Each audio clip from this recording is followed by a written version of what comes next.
Tonight we look at communities whose beaten path is harder than most and arguably the most difficult in the country.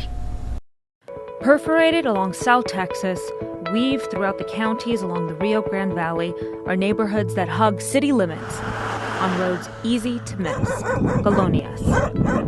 Native to southwestern states since the 1950s, with a population of nearly 500,000, Texas is home to the most of these communities along the 1,200-mile border shared with Mexico. And Hidalgo County makes up an overwhelming majority of that population. Brenda Garcia is the face of many. The 26-year-old single mother of three moved here 8 years ago from Mexico City.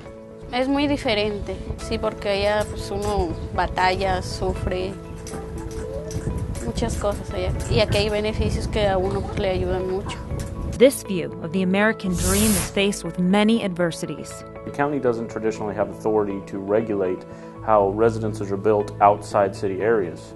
The cities have that luxury, so to speak, because they can make the ordinances, they can also adopt certain codes and things like that. On too many occasions, homes are built piece by piece with a large weight on an oftentimes inexperienced homeowner. Colonias to me, and just being completely honest, is third world living conditions. You'll see a half of a mobile home attached to a wood structure like this.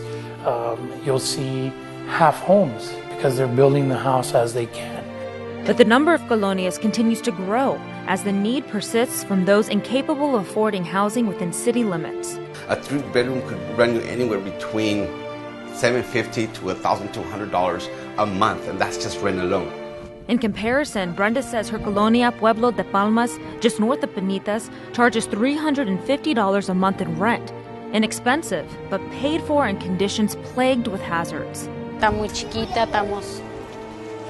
Por ejemplo, los niños, pues todos dormimos en una cama. Cuando a veces no hay luz o a veces no se aclara con la luna, pues está oscuro y pues está peligroso porque los niños peligran cuando están afuera. Colonia living may seem cheaper, but those advocating on their behalf say they are victimized to no or bad credit. Most of those residents don't qualify for a traditional loan. What happens is that they get financed through the seller with really high interest rates. Specifically tasked. Dr. Brian Smith has worked in this area for nearly 25 years and says poverty in Colonias is as bad as it gets in the country. But health issues are surprisingly minor. The real issue is that most lack health insurance. You know, I personally have seen people with broken bones lying in bed for 10 days in severe pain because they couldn't afford to see a physician. Over 95% of the people that live there do not have health insurance. The obstacles travel to the state capital, with 254 counties in Texas. Senator Eddie LUCIO Jr. is responsible for 3 and sees the challenges firsthand. Unscrupulous developers have an incredible strong lobby in Austin and Washington. What I passed in the Senate for years now dies in the House every time because they're able to get the necessary votes to kill the measure. However, colonias have a support network built upon a tangible empathy for what they believe is an underrepresented group with misconceptions. About 70-80% of people living in the colonias are legally here, so they are registered voters. They're a very young community. They are going to be the labor force of tomorrow. Tomorrow is a word difficult to think about when trying to get by day. En 10 años, ¿dónde se ve usted en 10 años? No sé, no sabría decir. Although her home is fragile, Brenda's hopes as a parent are as strong as any.